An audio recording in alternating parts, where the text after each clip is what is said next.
Sober up. COVID-19 respects no national borders, no social bounds, no political systems, and no cultural values. It hits us just as hard. It levels the world. Facing the pandemic, it is not what happened matters. It is how we respond. For almost a month, it infected thousands in Wuhan in a day, and every hospital bed was occupied. Now, empty beds and closed wards in the city. How did China make it? It is nothing new, but it's worthy to know. According to an initial WHO report, an infected person appears to spread it to an average of 2.6 people. And after 10 generations of transmission, with each taking 5 or 6 days, that one initial case has spawned 3,500 in matters of days. And that is what the world is seeing.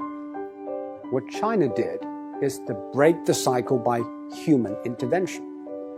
The scale unprecedented in history. Extreme, draconian, and aggressive.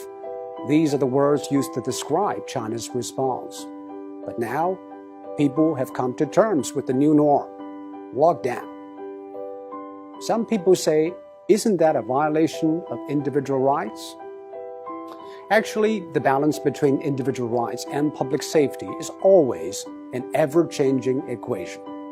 After 9/11, all the airports in the world began to impose draconian safety checks on passengers, and people accepted it because we traded a little of our freedom for the greater good of the public.